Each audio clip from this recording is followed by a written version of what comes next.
Hi, and welcome to a new episode of Sparks by Vino Vonk. My name is Jeroen, and I will guide you to the world of wine and stories behind the bottles. And today I have a very special guest. I'm very honored. His name is Benoit Guez. He's the Chief Cellar Master of the famous brand Moet et Chandon. Benoit, thank you very much for joining me, and good afternoon. Good afternoon. How are you doing? I'm doing great. It's sunny in Champagne today, so everything is fine. Yeah, that's perfect. And before we open up this bottle, could you introduce yourself shortly? So I'm Benoit Guez. As you said, I'm the cellar master of Moet et Chandon. It means that I'm ultimately the creator of the Moet et Chandon champagne, and I've been with the house since 1998. So this year has been my 28th harvest at Moet et Chandon, and chef de cave. That's the champagne way of telling cellar master. Chef de cave since 2005. So I've been in that position for the past 20 years. So the past 20 years, you are making these famous wines. And clearly, we have the chance to work with a large diversity of grape supply coming from our estate and our partners. For me, quantity is not the main thing in champagne. If champagne has developed through houses rather than small growers, it's because to reach consistency in style and quality, you need to reach a certain size. In fact, champagne is known for being a blend of different varieties from different villages and even from different vintages in case of Brut Impérial. And if we blend so largely, it's because by nature in Champagne, the climate is in heaven, the quality is quite versatile. So if we were doing only single vineyard, single vintages Champagne, the quality would vary a lot. By reaching a certain size, by having access to a certain diversity of supply, you get the opportunity through the blending to reach the consistency Champagne is known for. That's the reason why Champagne has developed through big houses rather than small growers, and it's still the case today. Yeah, perfect, because everywhere around the world where you go to a wine shop, almost everywhere, there's a bottle of Moet et Chandon. And for a lot of people, this is the first experience with champagne because everybody knows it. Shall we open up this bottle? Yes, of course. This is a very large bottle. Oh, your bottle is already open. It looks beautiful. Santé. Here's Santé. It's always very rich for me. Mm.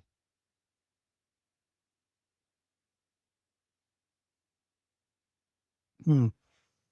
Later on, we're going to share some tasting notes. But how did you become a cellar master? By chance and good timing. There is no school of cellar master. Usually houses like to train generations and work on transmission. And I arrived at Moet et Chandon in 1998. At that time, the chef de cave was Dominique Foulon. And I've worked alongside Dominique, but also Richard Geoffroy, but also Philippe Coulon for some years. And in 2005, when Philippe Coulon, who was the head of winemaking of Maison Moet, retired, I've been the right guy at the right place, at the right moment. It's always a question of circumstances, especially as I'm not from Champagne originally. My roots are in Brittany, and I've been raised in Normandy, so far away from vineyards. So I don't have a family story behind. But on another hand, I'm used to say that I don't have the weight of tradition on my shoulders. And after my studies, I traveled the world working in California, in Australia, in New Zealand to open my mind, to work on different terroirs and maybe to learn about different philosophies when it comes to winemaking. And back in 1998, I met Philippe Coulon, who had a good feeling. He wasn't looking for a new winemaker. I wasn't looking for a new job. But again, we had that feeling. And 3 months later, in April 1998, I joined the team. And let's say the chance I have had is that immediately my personal taste fitted the Moet et Chandon style. I had not to adapt or change or learn to really feel good with the tasting committee. Quite immediately, I was making the same evaluations and ratings and tastings as the core team.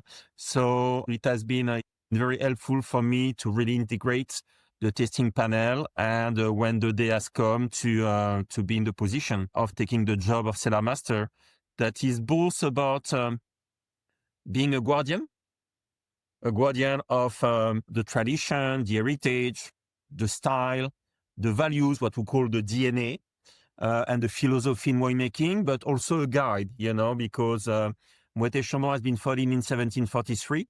And even if the values of Moët & Chandon remain the same, the climate, the technology, the know-how, the way of life, the consumers are changing. So we have also to continue to adapt and to evolve and to change in order to remain attractive and relevant. And if we speak of Brut Impérial, that is our flagship and probably the most known and therefore most loved champagne in the world, it has been created back in 1869. And I don't know what the taste of Brut Impérial was back then, but I'm sure it was not what it is today in terms of taste, in terms of intention, in terms of paying tribute to the diversity of champagne, in terms of developing a joyful fruitiness, quiet maturity, and effortless pleasure. That has always been the goal of Brut Impérial, but integrating the evolutions in the vineyards, in the wineries, in people's taste, we have continued to evolve and will continue to evolve. So it's always a balance between tradition and modernity, between, I would say, science and sensitivity. Moët & Chandon always work on two legs. It's two names, Moët & Chandon, two family. Everything is about balance of two things at Moët & Chandon since the beginning. Yeah, and what you also said was making champagne is like the art of assemblage, because it's made of different grapes. In Champagne, there are 7 grapes allowed. Well, maybe 8 if you count the new one inside, also the Voltis. And you have a lot of different villages and a lot of different terroirs. Could you tell me something about your approach to blending and how do you make these choices? Blending is really the core of the creative process in Champagne. Obviously, it starts in the vineyards. We have to pay attention to the season, to the harvests, to the balance of the grapes. Winemaking is key. We have a winemaking style. We are known for being neutral, reductive, non-oxidative, because we like to get a joyful fruitiness. And for me, blending is really the moment where you put everything in place. And blending in Champagne is quite complex because we work with different parameters. As you said, we work with different grape varieties. At Moët & Chandon, always Pinot Noir, Meunier, Chardonnay in every blend we craft. Also coming from different villages, we have 319 villages classified in the Champagne appellation. Moët & Chandon has access to last harvest to 282 of them. So this is by far the greatest diversity a house can have in Champagne. It combines our estate that is 1,500 hectares large, that is by far the largest in Champagne, and the highest in quality, as it is made of half Grand Cru and 1/4 Premier Cru, and combined with our local partners in the vineyards. Again, we have access to, let's say, 90% of the Champagne terroir, and that's also a richness because it means that I can cherry pick the nuances from the different terroirs of Côte des Blancs, Valais, Cézanne, Aube, and really play with all the details. And on top of that, when it comes to Brut Impérial and let's say the non-vintage range of Champagne that represent 90% of the production, we also play with different vintages, with different harvests. We have quite a complex combination of things. And in the case of Collection Impériale, that is what I like to call the autonology of Moët & Chandon that has been recently introduced to the market. We have added a 4th layer of complexity in the blending matrix, playing also with different ways of aging the reserve wines. And that is the core of the harmony of Moët & Chandon. My goal is always to reach balance, harmony, spontaneity, immediate pleasure in everything we do, and try to combine the different parameters in harmony in order to deliver spontaneously what I like to call an effortless pleasure. And but when you do this on a large scale, making champagne is very complex. But if you do it on a large scale, it's completely different.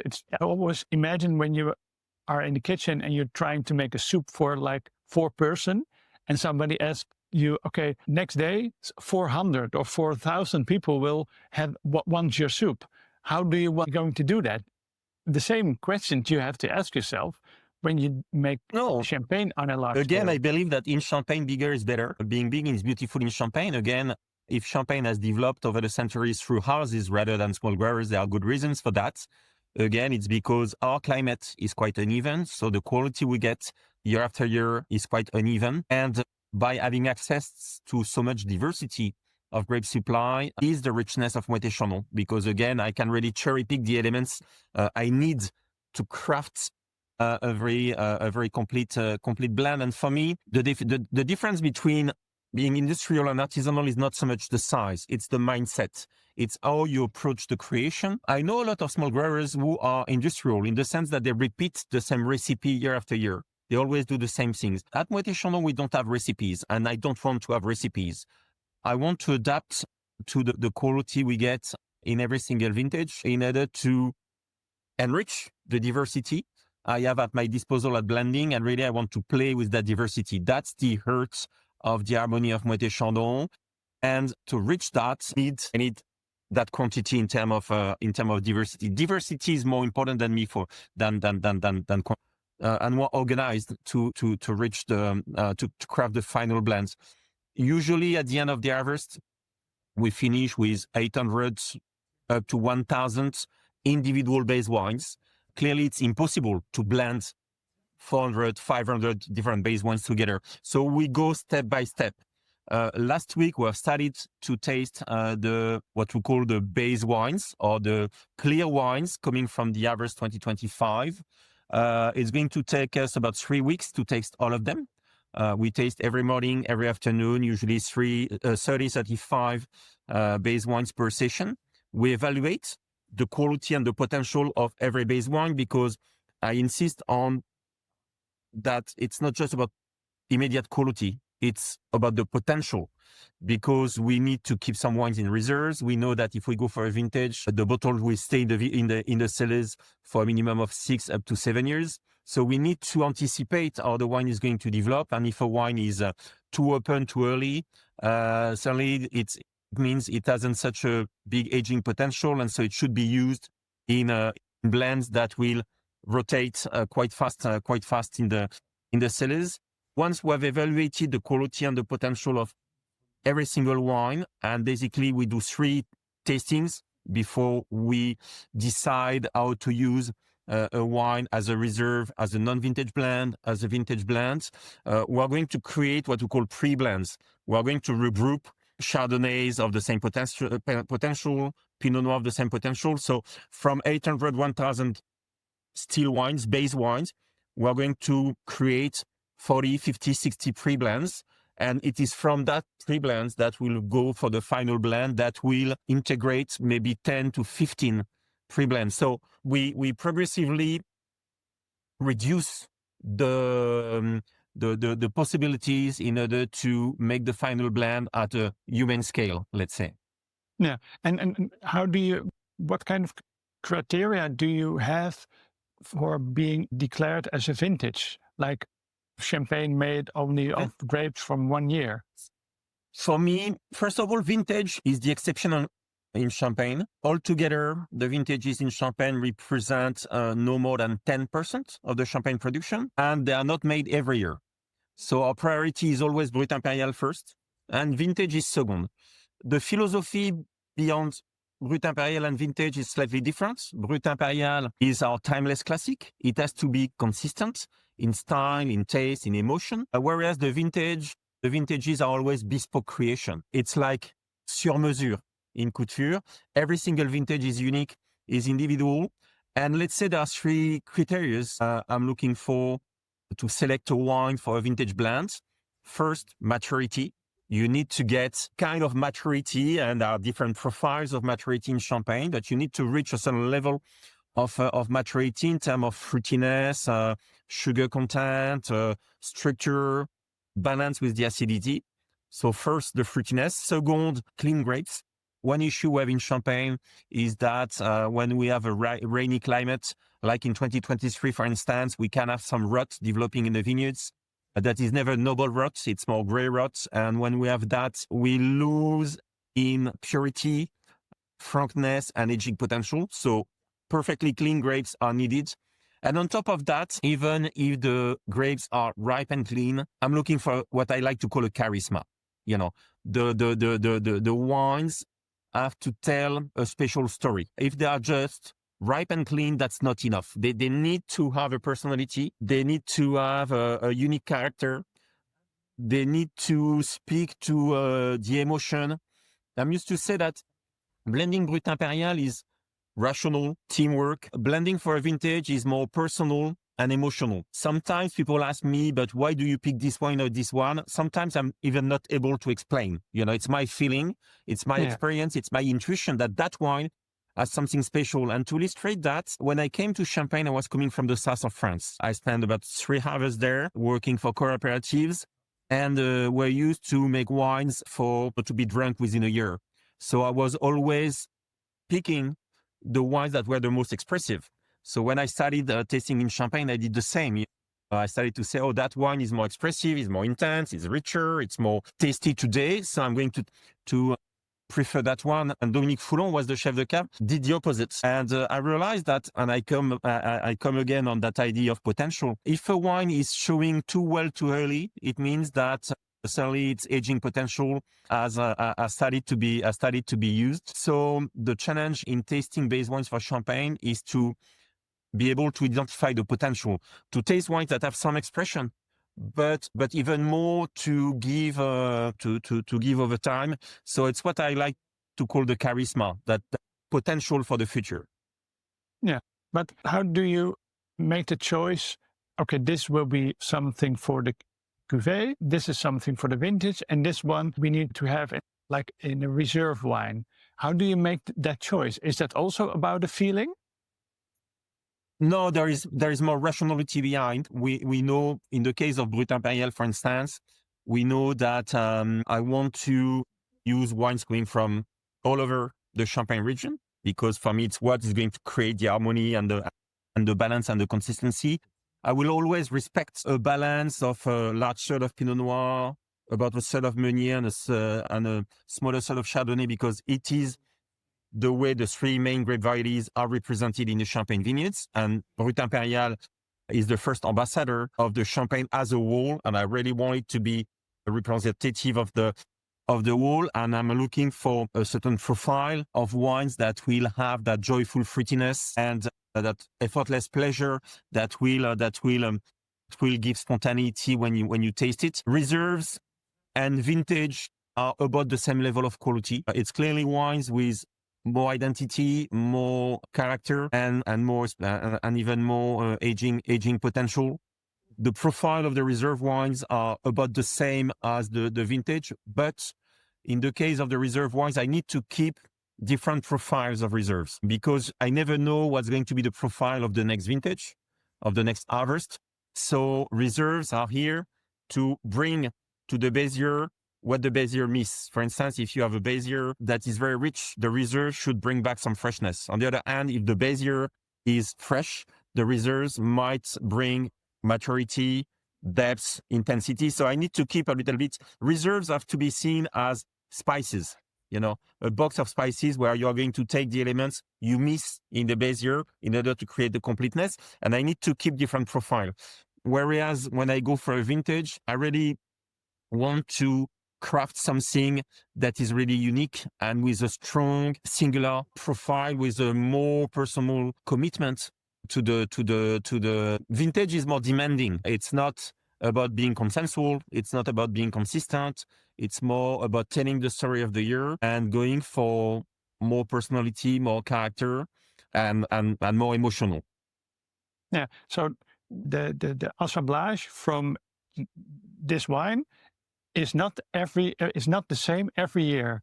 It's not No. like, okay, we always do 50% reserve wines and then 50% of. No, again, because I don't want to fall into following a recipe. I don't believe into it, and it's not what nature gives us.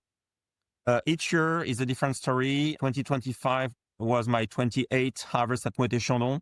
Almost every year, I'm saying to myself, okay, you have seen everything in Champagne. And at the end of the harvest, I'm always saying, no, this one was even different from all the other ones. And that's the beauty of Champagne. There are so many variations. And every year, I wouldn't say we have to start from scratch, but we have to appreciate the profile of the year. Sometimes the Côte des Blancs will suffer frost and we'll have less Chardonnay. Sometimes we will have less Pinot Noir. Sometimes the wines will be very rich. Sometimes they will be very fresh. And that we don't control. We don't control nature. We try to guide her a little bit, but we don't control nature. So we have to adapt with what nature gives us. And it's not like going to a market and buying what you need. In fact, at harvest, we pick the grapes. We get the grapes from our estate, from our partners. We sort the grapes in order to make the best possible wines individually. And after that, we're going to recreate our blends based on what nature has given us, with the chance we have in Champagne to play with the reserves. And it's where the reserves are very important, because if a year miss something, the reserves will be used to bring back the elements missing and to recreate the harmony we're looking for. It's like the pepper and salt and the herbs and the spices. The reserves, yes. Yeah, for the reserves. And in the beginning of our conversation, you told me that you want to stay with the Moet signature, but the taste of the world is changing. Is that something you do in little steps year after year? So harvest after harvest, or do you have some feeling, okay, this year I want to do it like a bigger step? No, we have to evolve slowly, but we have to keep evolving. I really believe in slow evolutions rather than big revolutions. And so every year we continue to add new technologies, new ways of working. Within the Moët & Chandon DNA, there is what I like to call the purposeful progress. We are progressive.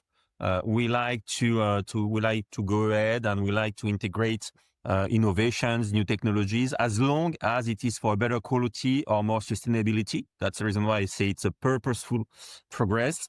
And climate is changing, technologies are changing, consumers are changing. So if you don't evolve, you die.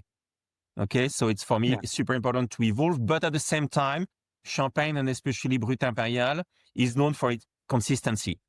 Being consistent doesn't mean that the Brut Impérial we drink today is exactly the same as 10 years ago or 20 years ago or 50 years ago. The philosophy is the same. The emotion we're looking for is the same, but we have to evolve.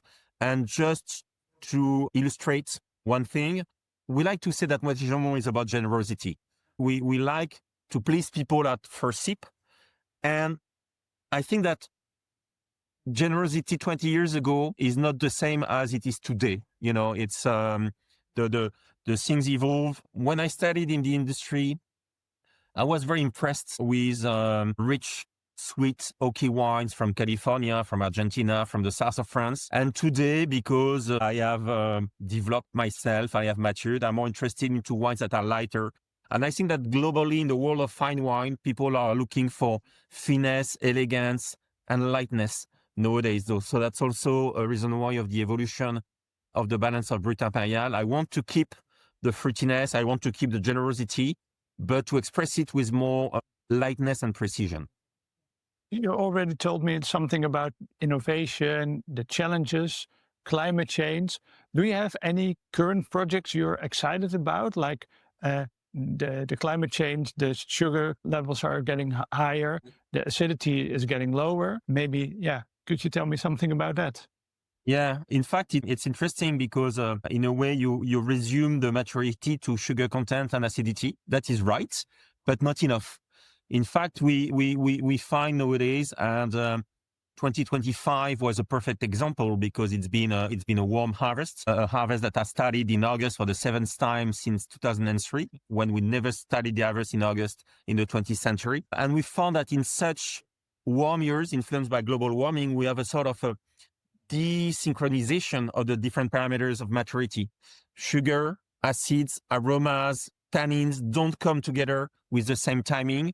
And this year we found that to get the proper fruitiness, we needed to reach very high levels of sugar content. When last year at 9.5, the grapes were ripe. This year, for the Meunier, we needed to reach at least 10. For the Pinot Noir, it was at least 10.5 to get the aromatic maturity. And for the Chardonnay, we had to wait till 11 alcohol potential to get the right fruitiness. And this is something we don't perfectly measure yet. We measure acidity, pH, but phenolic structure, tannins, aromatic precursors are things that we can appreciate through the berry tasting, but that we can't really analyze in lab yet. So it's something we're working on. That's one preoccupation. And second is vegetal material. We believe that we have to explore either new varieties like Voltis, but also maybe to re-explore our traditional varieties in order to find some genetic reserves and element of the adaptation. And 2 years ago, we have inaugurated conservatory of grape varieties that we call Essentia. It started 5 years ago. We have asked our growers to go in their older plots that had been planted before the 1970s, before Champagne has been uprooted and replanted with clones, in order to identify individuals of Chardonnay, Pinot Noir, Meunier, and others that look different, whatever the difference. And in fact, we have selected and replanted 800 different Chardonnay, because there is not one Chardonnay. Yeah, there are different expressions of Chardonnay. So we have selected and replanted 800 different varieties of Chardonnay, not varieties, but individuals of Chardonnay, 800 different individuals of Pinot Noir, 800 different individuals of Meunier, and 300 others. When I say others, it's the Arban, Petit Meunier that are already part in the appellation, but we have found some Gamay that used to be in Champagne a long time ago, Pink Chardonnay, we have found some Smoky Meunier. So other individuals that might have a future in Champagne if they demonstrate that they have a better potential of adaptation to hydric stress, to heat, to disease, or whatever. And that's for the vineyard pot. And we have exactly the same for yeast and bacteria. One specificity of Moët & Chandon is that we use our own selections of yeast and bacteria. We have made our own selections coming from our vineyards. And the first selections have been done in the 1970s, and they have been redone in the 80s and the 90s. And today we are redoing a project of yeast selection, because we believe that the yeast we use today that have been for some selected in the 1970s have been selected at a moment where the climate wasn't the same, where the richness of the soil wasn't the same, and probably with all the changes that have been introduced through the climate or the technologies or the ways of working, nature has adapted also in the biological individuals. So we have studied again to select yeast and bacteria, to taste them and to see if some are performing better than the classic ones from the past. When I say performing better, it means being more adapted to the fact that with sustainable viticulture, we use less nitrogen, more herbs. So the balance in nutrients in our juices is not the same as in the past. So voilà, it's two roads we follow. Vine individuals in the vineyards and microbiological individuals in the winery. Yeah. And are you also experimenting with more organic viticulture or biodynamic viticulture? Experimenting, but just experimenting. We are definitely focused on sustainable viticulture. The estate of Moët & Chandon has been certified Champagne Sustainable Viticulture and high environmental quality since 2014, 2015, about 10 years ago. And we believe it's the main road for Champagne. But obviously, we continue to always experiment and to try other ways of doing things. When you speak about organic viticulture, it's been very easy in 2025 to grow organic because we had very little water in the spring, so very little pressure with mildew and oidium in 2025. In 2024, it has been the exact opposite. There was so much pressure that organic was not enough to, in most situations, to contain the pressure. So again, I'm looking for diversity even in our vineyard, even in our practices in the vineyards.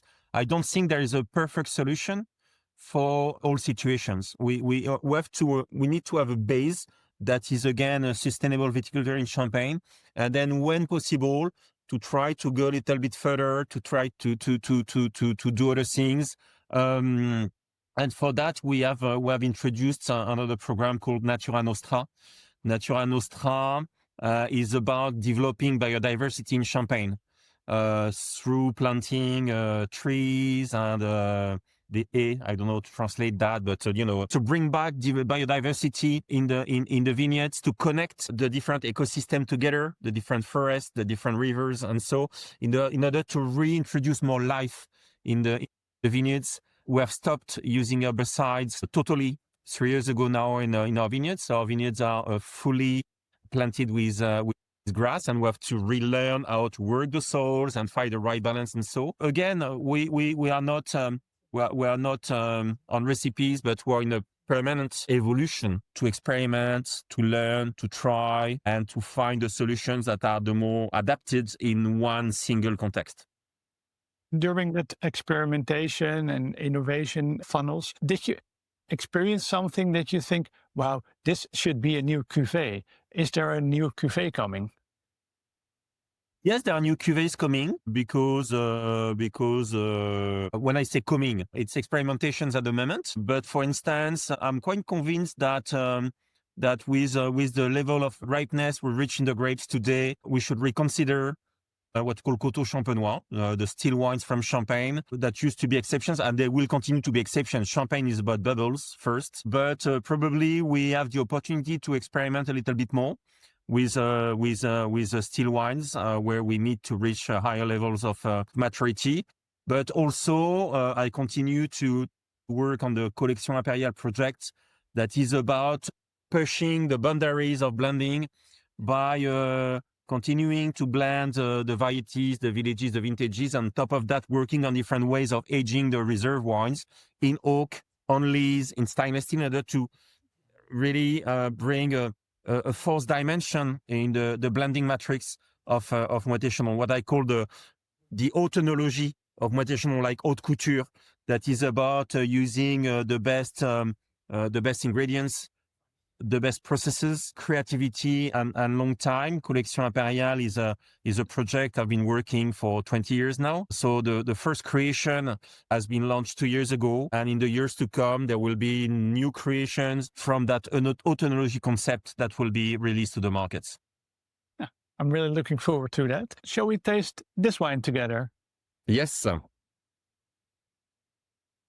So there's a lot of reserve wines in it, a lot of other harvest years, different kind of grapes, the Pinot Noir, Meunier, Chardonnay. What do you find so special yourself on this wine? With Brut Impérial, I'm looking for 3 main dimensions. The first one, before that, in terms of making, ale is always a tribute to the diversity of Champagne, what I call the collective crafts, tribute to the grape varieties, always Pinot Noir, Meunier, Chardonnay, tribute to the 282 villages we have in our grape supply, tribute to the different harvests. Usually we blend 3 different harvests in the Brut Impérial, but also tribute to the collective of people, a collective of growers, of makers, of partners, but also of consumers. So crafting for me is creating is a collective heart at Moët & Chandon in Brut Impérial. So second, with Brut Impérial, I'm always looking for emotional precision. Brut Impérial is not made to speak to the brain. It's made to stimulate the senses, to stir emotions.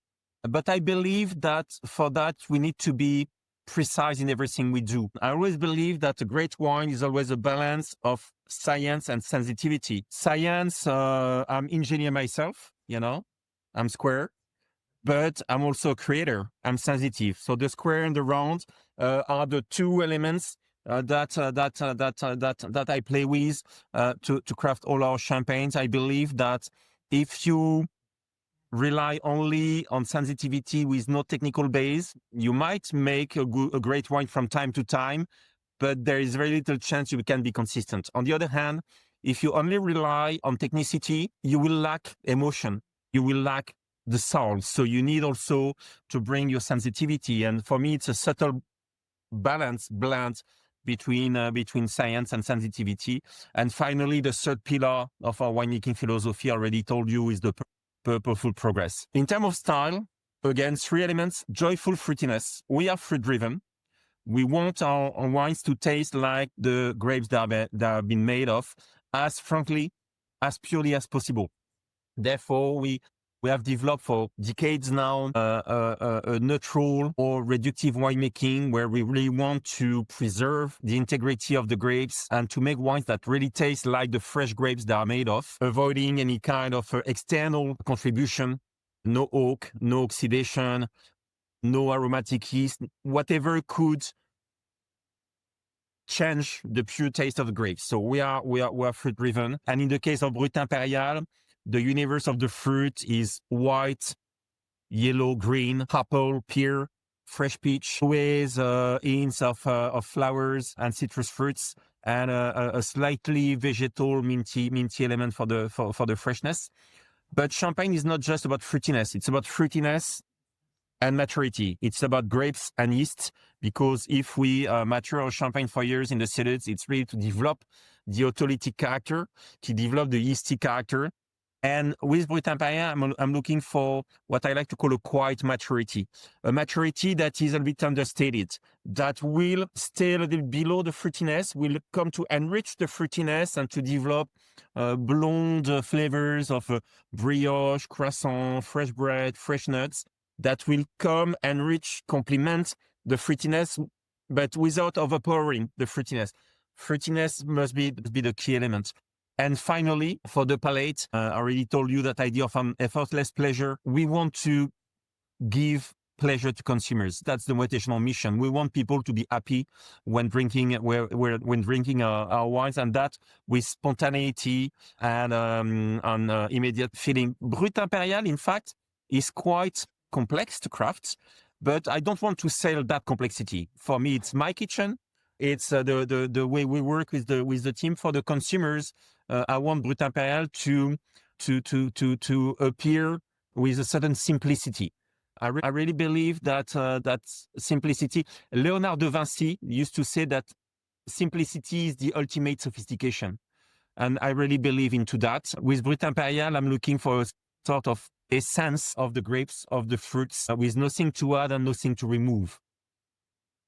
I like it because it's very accessible. It's not too complex to understand. It's very fruity, but indeed there's a toasty brioche backbone, give it lots of structure and making it in a very nice balance. Over the years, I developed my own taste, of course, but I also noticed that the mousse of the effervescence of the Moët & Chandon is becoming a little bit more elegant. Is that something you also want to achieve, more elegant effervescence? In fact, the quality of the effervescence is mostly given with time on lees. The longer you keep your champagne in the cellars on lees before disgorgement, the finer the bead, the more elegant the effervescence. So yes, we have extended the maturation. Today, there is no bottle of Brut Impérial leaving the cellars with less than 24 months. Here we have Magnums. Magnums, it's more than 3 years of maturation on lees. And that contributes to a finer bead, to a more elegant effervescence, but it has mostly been done to develop more complexity and more natural richness to the wine, and the quality of the bead is more a consequence. But it's a global equation where we're looking for more maturity on the nose, more natural richness on the nose, but more lightness at the same time. That is certainly also, I would say that the fact that the dosage has been lowered certainly contributes to that sensation of elegance also.